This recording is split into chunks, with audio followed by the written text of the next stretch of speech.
My name is Nisi Imano from KBC Nairobi, and I want to take this opportunity to thank the Media Council of Kenya and AMWIK for organizing such a wonderful day.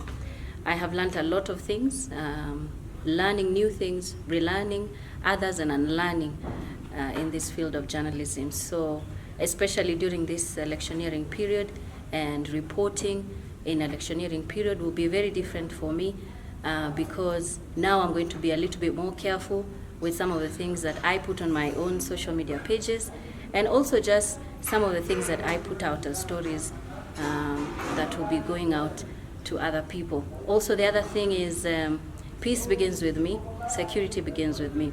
And if I feel safe and secure as a journalist, ensuring that there is security around me in the ways that I can be able to do my work effectively, then my stories would be credible and they will go out there and do that which they need to do. Naitwa Zainab Said, mimi ni mwanahabari katika runinga ya kitaifa ya KBC hapa Nairobi. Hii leo katika kongamano hili ambalo limeandaliwa na Baraza la Wanahabari nchini na Muungano wa Wanahabari wa Kike nchini, ni mengi tu ambayo tumejifunza, ikiwemo ni jinsi vipi ambapo tunaweza kuhakikisha kwamba utangazaji wetu ama tunapofanya kazi ya kuripoti pale nje kama wanahabari, hasa wakati huu ambapo taifa linajiandaa katika uchaguzi mkuu, tunahakikisha kwamba amani ama ujumbe ambao unakwenda pale nje ni wa kuzidisha amani na sio kuzua vurugu.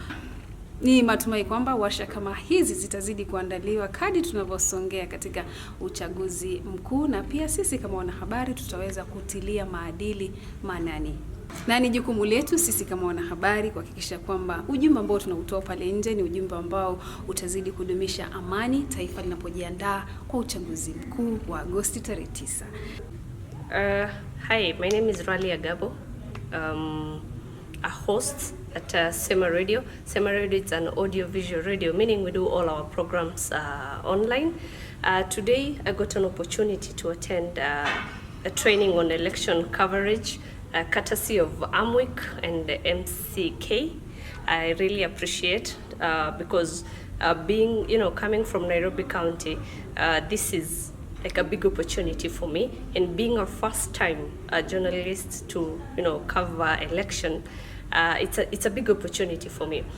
So one thing I really got from today's training is, as my first time to cover election this year, is that as a female journalist, my protection needs to come first, and something else is how I report. Am I the conflict that I use in my community, considering the fact that as a journalist, I'm the voice of the community.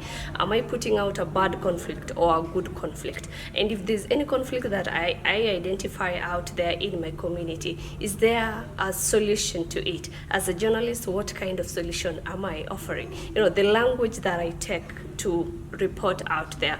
Of course, there's a lot of words that I need to see and a filter out to make sure that my community don't run to conflict out there. And of course, we all know that our community depends a lot of information that comes from the journalist. As a journalist, what kind of information am I putting it out there?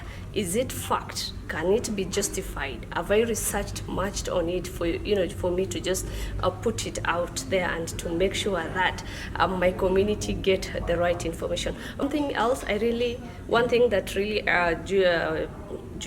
Kaberia insisted on is to be part of a body that can protect you in case of anything happens. And which other body apart from AMWIK? Thank you so much. I really appreciate it.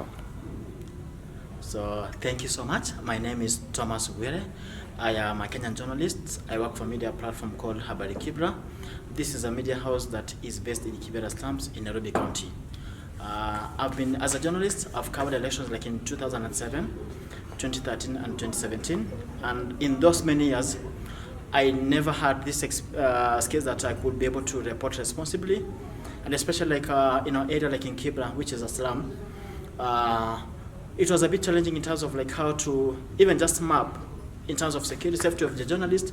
And I remember one of the elections like in 2013, I was attacked when covering elections, and Media Council came in to assist me, especially with the treatments and also just like psychosocial support.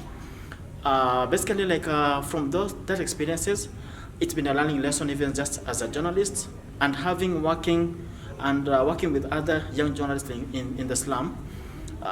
This time round, we are going to cover it differently, because what we have done from the skills that we have learned is that we have been able to just even like prepare the young journalists mentally, to be mentally ready, to understand what it means to cover elections, and even just like basics, like for example, if a voter walks into a polling station, for example, what is the voting process like? That to have that better understanding, because for us, those years, we didn't have much of this information. And going forward, especially even like from today's training and also workshop, I've learned a lot, especially just like key strength comes from the interview skills, whereby I need to have a better understanding of interviewing like sources. Maybe I'm interviewing the returning officer of the electoral body during the polling day.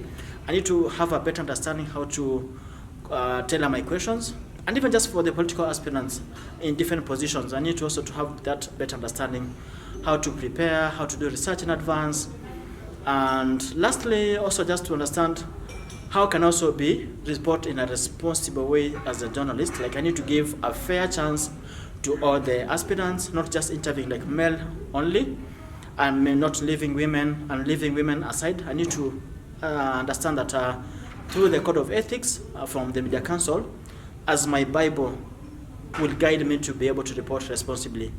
I finally just to give a big thank you to AMWIK team and also the Media Council for making this possible. Thank you so much.